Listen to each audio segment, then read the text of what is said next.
할렐루야. 오늘도 하나님께서 우리와 함께 하실 줄로 믿습니다. 오늘 본문은 예수님께서 본격적으로 이제 사역을 시작하시는 그런 장면을 기록하고 있습니다. 예수님께서 가버나움에서 사역을 시작하셨죠. 회개하라, 천국이 가까웠나니라 이렇게 이제 말씀하셨습니다. 그런가 하면은 제자들을 부르시고 또 세우셨고요. 모든 병을 고치는 치유 사역과 귀신을 내쫓는 축사 사역을 본격적으로 이제 하시기 시작했습니다. 그 계기는 뭐냐? 바로 세례 요한의 잡힘이었습니다. 12절 보면 나오죠. 예수께서 요한이 잡혔음을 들으시고 갈릴리로 물러가셨다가 세례 요한이 잡힌 걸 계기로 예수님이 사역을 시작하게 되었습니다. 오늘 이제 말씀을 통해서 본격적으로 묵상하자고 하고자 하는 바로 이겁니다. 예수님이 사역하게 된 계기라고 하는 것인데요. 세례 요한은 광야에서 메뚜기와 석청을 먹으면서 하나님의 말씀을 전했습니다. 그리고 말씀을 듣고 회개한 사람들에게 요단강에서 회개했다는 죄사함의 그 징표로 세례를 주었습니다. 많은 사람들이 세례 요한의 삶과 말씀의 감동을 받고 회개하고 세례 요한 앞에 머리를 숙이고 세례를 받았습니다. 이건 생각해보면 굉장히 대단한 일입니다. 사람이 누가 시키지도 않는데 사람이 죄를 사하고 또 그 사람을 통해 죄사함을 믿고 그게 앞에서 머리를 숙인다? 이건 굉장한 일이잖아요. 보통 일이 아닙니다. 그만큼 세례 요한에 가진 영향력이 대단했다는 거죠. 그러니까 세례 요한이 세례를 사한다 누구도 아무 말도 말하지 않고 그 밑에가 세례 고관대작을 비롯해서 다 세례 요한 밑에 가서 세례를 받았다고 하는 것은 그만큼 세례 요한이 가진 영향력이 엄청났다는 것입니다. 이런 세례 요한의 영향을 두려워한 당시 왕인 헤롯 안티파스가 세례 요한을 잡아들입니다. 그를 죽이는 거예요. 생각하기에 세례 요한이 죽으면 이제 좀 세상이 잠잠해질 거다. 이런 세례 요한의 영향력이 끝날 거다. 그런 생각을 당연히 했겠죠. 그러니까 잡아서 죽였을 것입니다. 그런데 그 뒤에 누가 오셨습니까? 예수님이 오셨습니다. 세례 요한과 비교할 수 없는 분이, 세례 요한은 죽었지만 세례 요한과 비교할 수 없는 분이 오신 것입니다. 이것이 하나님의 역사입니다. 세례 요한이 죽으면 예수님이 오십니다. 예수님이 하늘로 올라가시면 누가 오십니까? 성령님이 오십니다. 오늘 제가 말씀의 제목을 이렇게 뽑아봤어요. 세례 요한이 죽으면 예수님이 오시고 예수님이 떠나시면 성령님이 오십니다. 그렇기 때문에 하나님의 역사를 세상이 막을 수 없습니다.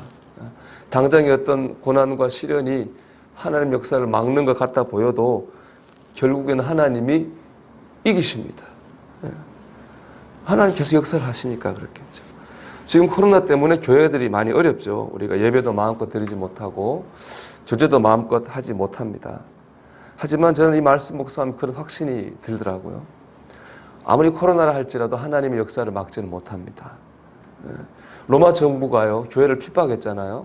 로마에 있는 그리스도인이 어떻게 했습니까? 카타콤, 지하 무덤으로 숨어 들어가서 거기서 예배를 드렸습니다. 주어진 상황 속에서 하나님을 예배하고 믿을 수 있는 방법을 찾았다고요. 결국에는 이제 기독교가 로마 정부가 손을 든 인정하는 그런 역사가 나타나죠. 지금 우리가 이제 그렇게 합니다. 새벽 기도를 이제 어제부터 시작했습니다만은 주일 예배도 또 온라인으로도 하고 성가대도 온라인으로도 하고 성경 공부도 온라인으로도 하고 있습니다.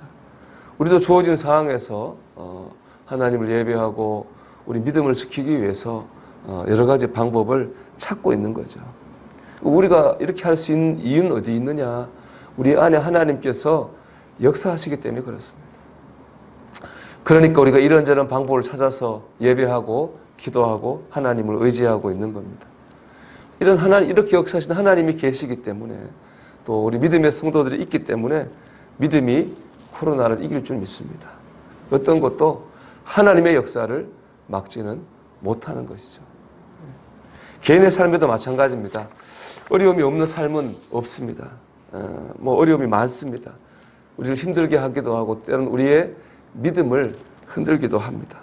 근데 그 어떤 어려움도 우리 안에 역사하신 하나님의 역사를 막을 수는 없습니다.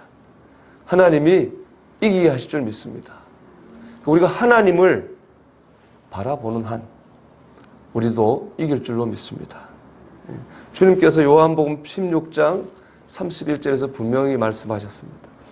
이것을 너희에게 이르는 것은 너희로 내 안에 평안을 누리게 하려 함이라.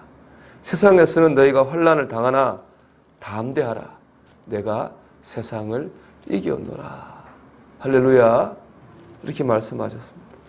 세례 요한을 막으면 예수님이 오시는 것이고 예수님이 가시면 성령님이 오십니다. 하나님 역사는 끝이 없고 그래서 하나님이 이깁니다. 하나님을 바라보면서 오늘도 담대하게 살아가시기를 주의 이름으로 축원합니다. 또 하나 두 번째로 이 계기가 되었는데 세례 요한의 죽음이 우리가 좀 크게 봐야 되겠다라고 하는 겁니다. 세례 요한이 죽었다고 하는 것은 신앙의 세계에서 보면 고난입니다. 그렇죠? 하나님의 일을 크게 하는 영향력 있는 사역자가 사라졌기 때문에 그렇습니다.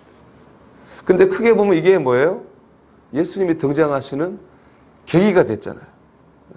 당장에 보면 고난이고 실패지만은 크게 보면 오히려 그게 더 큰 은혜를 경험하는 기회가 되는 것입니다. 이 세례 요한에 잡혔다 그랬는데 잡힘을 뜻하는 단어는 헬라로 파라디옴이라고 하는 건데 이건 수동태입니다. 내가 한 게 아니라 잡혀간 거예요. 세례 요한이 자기 발로 감옥에 들어간 게 아니라 헤롯 왕이 잡아 끌고 갔잖아요. 그게 파라디옴인데 이 파라디오미를 신적 수동태라고 그래요. 하나님이 하셨다는 얘기예요. 그러니까는 헤롯 왕이 세례 요한을 끌고 간 것 같지만 사실 누가 끌고 간 겁니까? 하나님께서 헤롯 왕을 통해서 세례 요한을 잡히게 한 것이란 겁니다. 하나님께서 세례 요한의 사역을 멈추게 하신 거예요. 왜 그렇습니까? 이제 세례 요한의 때는 끝나고 예수님의 때가 시작되기 때문에 그렇습니다. 이처럼 당장에는 고난 같아 보이지만은 그 고난 속에는 하나님의 뜻과 계획이 있습니다. 그렇기 때문에 우리가 이 하나님의 원리를 우리의 삶 속에 적용하고 믿어야 되겠습니다. 지금 우리 고난 속에 하나님의 뜻이 있습니다. 지금은 고난은 우리 인생의 장애물이 아니라 디딤돌이 될 수가 있습니다. 그러니까 우리가 크게 봐야 되겠습니다. 당장에 눈앞에 있고 작게 보면은 다 고난이고 시험이고 시련이지만은 크게 보니까 그게 하나님의 뜻과 계획이 있었던 거 아닙니까? 우리가 당장에 눈앞에 거 잘게만 보지 말고 크게 보고 멀리 볼 수 있기를 축복합니다. 그럴 때 우리가 하나님의 뜻과 계획을 깨닫게 되고 보게 되고 믿어지게 될 줄로 믿습니다. 여러분 세례 요한이 가면 예수님이 오시고 예수님이 가시면 성령님이 오십니다.